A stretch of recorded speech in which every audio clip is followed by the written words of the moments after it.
Asia live T വിയിലെ feng shui പ്രോഗ്രാമിലേക്ക് ഏവർക്കും സ്വാഗതം. നമുക്ക് കിടപ്പുമുറി, അതായത് നമ്മളുടെ ബെഡ്റൂം, അത് വളരെ വളരെ പ്രാധാന്യമുള്ള ഒന്നാണ്. കാരണം നമ്മൾ രാവിലെ മുതൽ വൈകിട്ട് വരെ പല വിധത്തിലുള്ള തൊഴിലുകളിൽ നമ്മൾ ഏർപ്പെട്ടിട്ട് വൈകിട്ട് നമ്മൾ റെസ്റ്റ് എടുക്കാനായിട്ട് നമ്മൾ എടുക്കുന്നത്, അതായത് ഒരു ദിവസത്തിൽ ഏറ്റവും കൂടുതൽ സമയം നമ്മൾ ചിലവഴിക്കുന്ന ഒരു സ്ഥലമെന്ന് പറയുന്നത് നമ്മളുടെ ബെഡ്റൂം തന്നെയാണ്.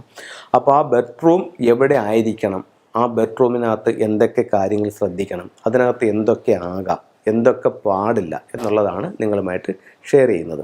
അപ്പം ആദ്യം നമ്മളൊരു വീടെടുക്കുമ്പോൾ നമ്മളുടെ ഗൃഹനാഥനാണെങ്കിൽ ഗൃഹനാഥൻ്റെ ബെഡ്റൂം എന്ന് പറയുന്നത് തെക്ക് പടിഞ്ഞാറ് ഭാഗത്തുള്ള കന്നിമൂലയിലുള്ള, അതായത് ആ സൗത്ത് വെസ്റ്റ് കോർണറിലുള്ള ബെഡ്റൂമാണ് ഏറ്റവും ഉത്തമമായിട്ടുള്ളത്. അപ്പോൾ നമ്മൾ ആ ബെഡ്റൂം എടുത്തു. ഇനി നമുക്ക് ആ ബെഡ്റൂമിനകത്ത് കയറാനായിട്ടൊരു ഡോറ് വേണമല്ലേ, അതിനും ഒരു സ്ഥാനമുണ്ട്. ആ ബെഡ്റൂമിൻ്റെ വടക്ക് കിഴക്ക് ഭാഗത്ത് കിഴക്കിൽ നിന്ന് കയറുകയോ വടക്ക് കിഴക്ക് ഭാഗത്ത് വടക്കിൽ നിന്ന് കയറുകയോ ആ ബെഡ്റൂമിലേക്ക് കയറുകയോ ചെയ്യാം. ഇതാണ് എന്നെ ഏറ്റവും ഉത്തമമായിട്ടുള്ള സ്ഥാനം. അപ്പോൾ നമുക്ക് ബെഡ്റൂമിൻ്റെ സ്ഥാനമായി, അതിൻ്റെ വാതിലായി. അടുത്തത് നമുക്ക് അതിനകത്ത് ബെഡ് ഇടാനാണ്. ബെഡ് ഇടുന്നതിന് ഏറ്റവും നല്ലത് കിഴക്ക് തലവച്ച് കിടക്കുന്നതാണ് ഏറ്റവും ഉത്തമം. കിഴക്ക് തലവച്ച് കിടക്കാനായിട്ട് ഉള്ളൊരു സൗകര്യമില്ല. കാരണം എന്താണെന്ന് വെച്ച് കഴിഞ്ഞാൽ കിഴക്ക് ഭാഗത്ത് നമുക്കിതിൻ്റെ ഒരു ടോയ്ലറ്റ് അറ്റാച്ച് ചെയ്തിട്ടുണ്ടെന്ന് വെച്ചോ. അങ്ങനെയാണെങ്കിൽ ടോയ്ലറ്റിൻ്റെ ഭിത്തിയുടെ അവിടെ തലവയ്ക്കുന്നത് നല്ലതല്ല. അങ്ങനെയാണെങ്കിൽ നമുക്കത് തെക്ക് വശത്തോട്ട് തലവച്ച് കിടക്കാം. അപ്പോൾ കിഴക്കോ തെക്കോ തല വയ്ക്കാം. നമുക്ക് അതിനകത്ത് വരുന്നത് എന്താണ്, നമ്മളുടെ ക്യാഷൊക്കെ വയ്ക്കും. നമ്മൾ കിടക്കുന്ന റൂമിലാണല്ലോ നമ്മുടെ സ്വർണ്ണാഭരണങ്ങളും പൈസയും ഡോക്യുമെൻറ്റ്സും ഒക്കെ വയ്ക്കുന്നത്. അപ്പോൾ അത് നമ്മളുടെ ബെഡ്റൂമിൽ വയ്ക്കാം. ബെഡ്റൂമിൽ അത് എവിടെ വയ്ക്കണം? ബെഡ്റൂമിൻ്റെ തെക്ക് പടിഞ്ഞാറ് മൂലയിൽ വയ്ക്കണം. തെക്ക് പടിഞ്ഞാറ് മൂലയിൽ ഇത് എങ്ങോട്ട് നോക്കിയിരിക്കണം? അത് വടക്കോട്ട് നോക്കിയിരിക്കണം. വടക്ക് നോക്കി വയ്ക്കാനായിട്ട് എന്തെങ്കിലും തരത്തിലുള്ള ബുദ്ധിമുട്ടുകളുണ്ടെന്നിരിക്കെ അത് കിഴക്കോട്ട് നോക്കി വേണമെങ്കിലും വയ്ക്കാം. ഏറ്റവും ഉത്തമം വടക്കാണ്. അപ്പം ഇത്രയും കാര്യങ്ങളായി. അതിൻ്റെ വാതിലായി, ബെഡായി, നമ്മുടെ ലോക്കർ ഇരിക്കുന്ന സ്ഥലമായി. ഇനി ശ്രദ്ധിക്കേണ്ട മറ്റൊരു കാര്യം എന്ന് പറഞ്ഞു കഴിഞ്ഞാൽ, നമ്മൾ കിടക്കുന്നത് ഒരു കാരണവശാലും കണ്ണാടി കൂടെ പ്രതിഫലിക്കാൻ അല്ലെങ്കിൽ കണ്ണാടി കൂടെ കാണാൻ പാടില്ല.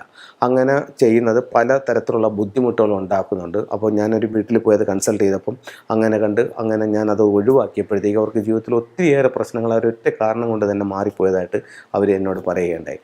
അപ്പം ഒരു കാരണവശാലും മിറർ പാടില്ല. അപ്പം ബെഡ്റൂമിൽ മിറർ പാടില്ല. അഥവാ മിറർ ഉണ്ടെങ്കിൽ അതിനെ മറച്ചിട്ട് വേണം നമ്മൾ കിടക്കാനായിട്ട്. അപ്പോൾ അതുമായി. അത് കഴിഞ്ഞിട്ട് നമ്മുടെ ബെഡ്റൂമിനകത്ത് ഒരു അറ്റാച്ച്ഡ് ടോയ്ലറ്റ് നിൽപ്പുണ്ട്. അങ്ങനെയാണെങ്കിൽ അതിന് ഉറപ്പായിട്ടും ഒരു കർട്ടൻ ഇട്ട് മറയ്ക്കേണ്ടത് അത്യാവശ്യമാണ്. അതുപോലെ തന്നെ ആ ടോയ്ലറ്റിൻ്റെ ഡോറ് തുറന്നിടരുത്, അതെപ്പോഴും ക്ലോസ് ചെയ്തിരിക്കണം. അടുത്തത് ഇപ്പോൾ നമ്മൾ ബെഡ്റൂമിനകത്ത് TV, ലാപ്ടോപ്പ്, കമ്പ്യൂട്ടറൊക്കെ വയ്ക്കുന്ന ഒത്തിരി ആൾക്കാരുണ്ട്. അപ്പം ബെഡ്റൂം എന്ന് പറയുമ്പോഴത്തേക്ക് ഫെങ്ഷു പ്രകാരം പറയുകയാണെങ്കിൽ ഇൻ എനർജിയും യാങ് എനർജിയും ഉണ്ട്. അപ്പോൾ നമ്മളുടെ എൻട്രൻസിലും നമ്മുടെ ലിവിങ് ഏരിയയിലൊക്കെ നിൽക്കുന്ന യാങ് എനർജിയാണ്. അതേസമയം ബെഡ്റൂമിൽ എപ്പോഴും ഇൻ എനർജിയാണ് വരേണ്ടത്. അതായത് ഒരു സൈലൻ്റ് ആയിട്ടുള്ള പ്ലേസ് ആണ്. അപ്പോൾ എന്നാൽ മാത്രമേ നമ്മുടെ ഉറക്കം സുഖമായിട്ട് നടക്കത്തുള്ളൂ. അപ്പോൾ അതുകൊണ്ട് ഒരുപാട് ഒച്ചയുള്ള കാര്യങ്ങൾ, പാട്ടുകൾ, അങ്ങനെയുള്ള TV, അങ്ങനെയുള്ള സാധനങ്ങൾ മറ്റേ മ്യൂസിക് സിസ്റ്റം, അതൊന്നും ബെഡ്റൂമിനകത്ത് പാടില്ല. അതെല്ലാം ബെഡ്റൂമിൽ നിന്ന് ഒഴിവാക്കുന്നതാണ് നല്ലത്. അടുത്തത്, ബെഡ്റൂമിൽ കുറച്ച് ഡാർക്കായിട്ടുള്ള കളറുകൾ, പ്രത്യേകിച്ച് റെഡ് പോലുള്ള കളറുകൾ കൂടുതലായിട്ട് ബെഡ്റൂമിൽ ഉപയോഗിക്കുകയാണെന്നുണ്ടെങ്കിൽ നമുക്ക് ഒരു ഉറക്കത്തിനത്ര ഒരു സുഖം കിട്ടാനുള്ള സാധ്യത കുറവാകും. പിന്നെ ഉറക്കത്തെ പറ്റി പറഞ്ഞപ്പോഴാണ് മറ്റൊരു കാര്യം, നമുക്ക് ചിലർ പറയുന്നുണ്ട് ഉറക്കത്തിൽ ഒത്തിരി ദുസ്വപ്നങ്ങൾ കാണുന്നുണ്ട് എന്ന് പറയുന്നുണ്ട്. അപ്പോൾ ദുസ്വപ്നങ്ങൾ കാണുന്നുണ്ടെങ്കിൽ ഡ്രീം ക്യാപ്ചർ എന്ന് പറഞ്ഞിട്ട് ഒരു ടൂള് ഫെങ്ഷുവിൽ ഉപയോഗിക്കുന്നുണ്ട്. അത് ബെഡിന് സമീപത്തായിട്ട് ഇടുന്നത് ഈ ഒരു ദുസ്വപ്നങ്ങളിൽ നിന്ന് ഒഴിവാക്കാനായിട്ട് നല്ലൊരു ടൂളാണ്. അതുപോലെ ചിലർ ബെഡിൻ്റെ ഭാഗത്ത് ഒരുപാട് സാധനങ്ങൾ കൊണ്ടുവന്ന് നിറച്ച് വെച്ചിരിക്കുന്നതായിട്ട് കാണും. അപ്പോൾ അത്രയുള്ള സാധനങ്ങളും ബെഡിൻ്റെ അടിയിൽ വെക്കുന്നത് നല്ലതല്ല. അതെല്ലാം ഒന്ന് ഒഴിവാക്കുന്നത് നല്ലതായിരിക്കും.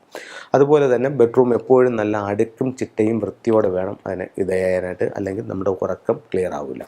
അടുത്തത്, വെള്ളച്ചാട്ടത്തിൻ്റെ ചിത്രങ്ങൾ, വാട്ടർഫാൾസിൻ്റെ ചിത്രം, അക്വേറിയം, ഇതൊക്കെ ബെഡ്റൂമിനകത്ത് ഒരു കാരണവശാലും വയ്ക്കാൻ പാടില്ല. ഇനി വരുന്നത് പ്ലാന്റുകളാണ്. ലൈവ് പ്ലാന്റ് ആയാലും ശരി തന്നെ, പ്ലാന്റിൻ്റെ ചിത്രങ്ങളായാലും ശരി തന്നെ ബെഡ്റൂമിനകത്ത് പാടില്ല. അതുപോലെ ഇന്നൊരു കാര്യം പറയുകയെന്ന് പറഞ്ഞാൽ, ബെഡ്റൂമിൻ്റെ ഡോറിൻ്റെ നേരെ കാല് വരുന്ന രീതിയിൽ കിടക്കുന്നത്, കാലോ തലയോ വരുന്ന രീതിയിൽ കിടക്കുന്നത് അത്ര ബെറ്ററായിട്ട് പറയുന്നില്ല. അപ്പോൾ ഇത്തരത്തിലുള്ള കാര്യങ്ങളെല്ലാം ഒന്ന് ശ്രദ്ധിക്കുക. അതുകൊണ്ട് ഭാര്യയും ഭർത്താവും തങ്ങളിൽ നല്ല ഐക്യത്തോടും സ്നേഹത്തോടും കഴിയാനായിട്ട് ബെഡ്റൂമിൻ്റെ തെക്ക് പടിഞ്ഞാറ് ഭാഗത്ത് നമ്മൾ എപ്പോഴും കയറുമ്പോഴും ഇറങ്ങുമ്പോഴും കാണുന്ന രീതിയിൽ ഒരു ജോഡി മണ്ടേരിയൻ ഡക്സിൻ്റെ സ്റ്റാച്ചു അവിടെ വയ്ക്കുന്നത് ഇവർ തങ്ങളിലുള്ള ഐക്യം കൂട്ടും. അതുപോലെ തന്നെ പിന്നെ ഭർത്താവിൻ്റെ സ്നേഹം ഭാര്യയ്ക്ക് ലഭിക്കാനും അല്ലെങ്കിൽ ഭാര്യയുടെ സ്നേഹം ഭർത്താവിന് ലഭിക്കാനുമായിട്ട് മിസ്റ്റിക് നോട്ട് എന്ന് പറഞ്ഞിട്ടൊരു സിമ്പലുണ്ട്. ഫംഗ്ഷനിൽ അത് വാങ്ങിക്കാനായിട്ട് കിട്ടും. അത് ബെഡിൻ്റെ അടിയിലിട്ട് കിടക്കുന്നത് ഇവരുടെ തങ്ങളുള്ള സ്നേഹം കൂടാൻ നല്ലതാണ്.